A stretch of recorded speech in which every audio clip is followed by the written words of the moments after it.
శ్రీ మహాగణాధిపతయ నమః. శ్రీ గురుభ్యో నమః. ఆంజనేయమతిపాటలాననం కాంచనాద్రి కమనీయ విగ్రహం పారిజాత తరుమూల వాసినం భావయామి పవమాననందనం. ఆంజనేయాయ విద్మహే వాయుపుత్రాయ ధీమహి తన్నో హనుమత్ ప్రచోదయాత్. కాయ్ టీవీ మీడియా ప్రేక్షకులకు స్వాగతం. మరియు హనుమత్ జయంతి పర్వదిన శుభాకాంక్షలు. పరాశర సంహిత ప్రకారము వైశాఖే మాసే కృష్ణాయాం దశమ్యాం మందవాసరే, ఇది హనుమంతుడి యొక్క జన్మదినం.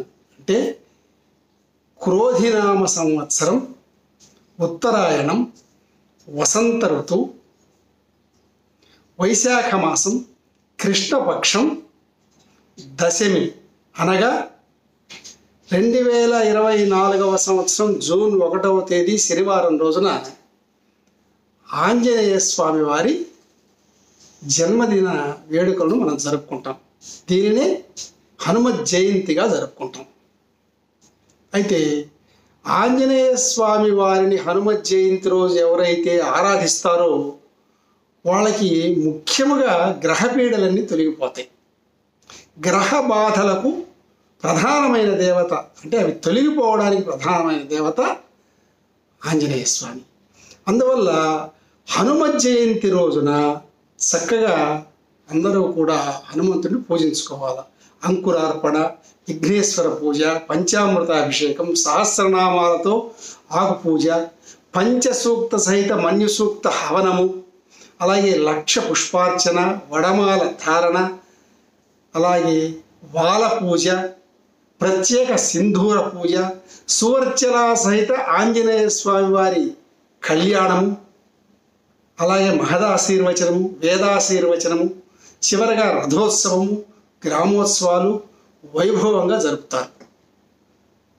అఖండ భారతావనిలో ప్రతి ఊరిలో ఆంజనేయ స్వామి గుడి ఉంటుంది. అందువల్ల ప్రతి చోట ఈ కార్యక్రమాల్లో విశేషంగా భక్తులు పాల్గొని ఆంజనేయ స్వామి వారి జయంతి ఉత్సవాలను చేసుకుంటారు. అయితే ఈ సందర్భంగా మనందరికీ తెలుసు, రామాయణంలో పరిపూర్ణంగా ఆంజనేయ స్వామి ఆయన గురించి తెలుసు.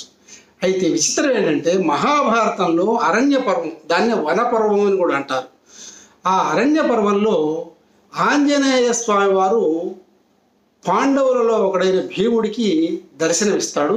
ఇది పరమాద్భుతమైన ఘట్టం. ఈ ఘట్టాన్ని ఎవరైనా తెలుసుకున్నా, విన్నా, చదివినా కూడా సమస్త దోషములు తొలగిపోతాయి, సమస్త గ్రహబాధలు తొలగిపోతాయి, ఆయురారోగ్య ఐశ్వర్యములు కలుగుతాయి అని చెప్పి మనకు ఇతిహాసములు, పురాణాలు, ధర్మశాస్త్రాలు, మంత్రశాస్త్రాలు అన్నీ కూడా తెలియజేసి ఆ పరమాద్భుతమైన ఘట్టాన్ని ఇప్పుడు తెలుసుకుందాం. పాండవులు అరణ్యవాస సమయములో అనేక చోట్ల అనేక తీర్థయాత్రలు చేస్తూ తిరుగుతూ ఉన్నారండి ఆ వనంలో. అలా తిరుగుతున్న వారు కొంతకాలం తరువాత హిమాలయ చర్యల్లో ఉన్నటువంటి ఆ ప్రాంతానికి, పరమపావనమైన ప్రాంతానికి వచ్చారు. అదంతా బదరికావనము అంటారు. అక్కడికి వచ్చారు. అది గంధమాదన పర్వతానికి దగ్గరలోనే ఉంటుంది. అక్కడికి చేరినటువంటి పాండవుల్లో భీముడు, ద్రౌపది హిమాలయ చర్యల్లో తిరుగుతూ ఉన్న సందర్భంలో అక్కడ వారికి ఉమామహేశ్వర విగ్రహాలు కనిపిస్తాయి. నమస్కరించుకుంటారు. అదే సందర్భంలో విచిత్రంగా సుగంధ పరిమళ భరితమైనటువంటి సహస్రదళ పద్మము, దానిని సౌగంధికా పుష్పము అంటారు, అది వచ్చి వాళ్ళ దగ్గర వాలుతుందండి. వెంటనే ఆశ్చర్యపోయినటువంటి ద్రౌపది ఆ పుష్పాన్ని చేతికి తీసుకొని భీమసేనుని అడుగుతుంది.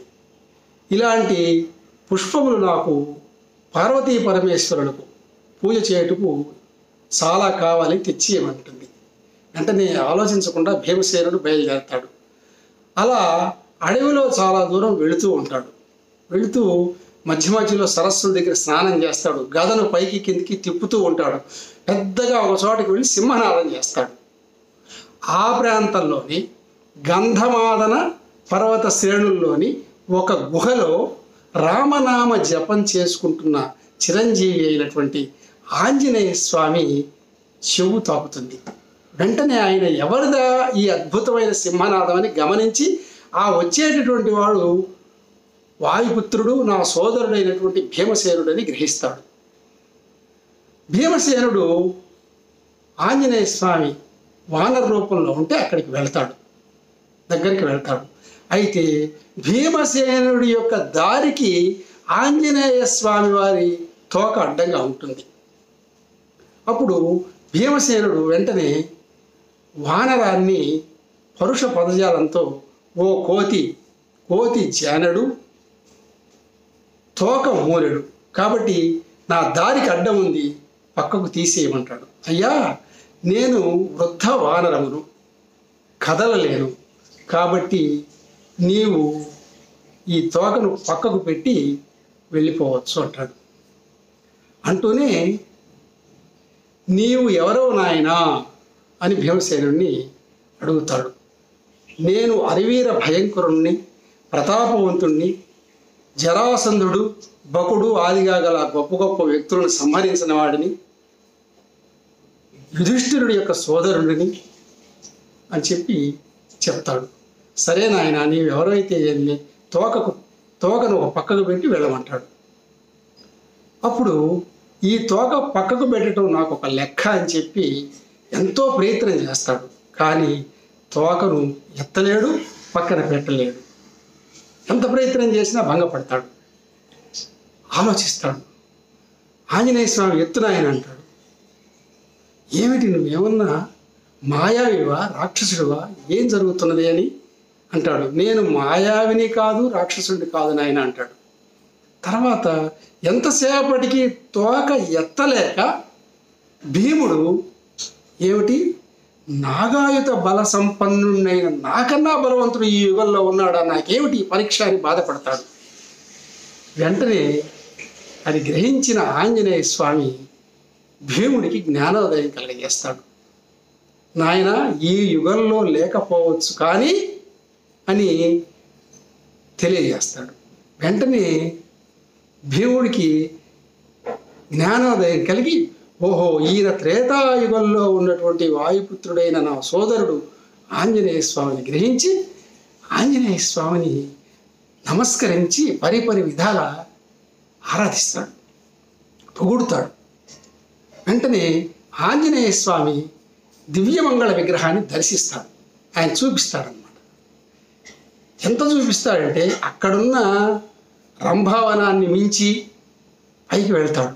ఒక పర్వతం మీద ఇంకొక పర్వతం కూర్చున్నట్టుగా ఆయన ఆకారం ఆకాశానికి వెళుతుంది.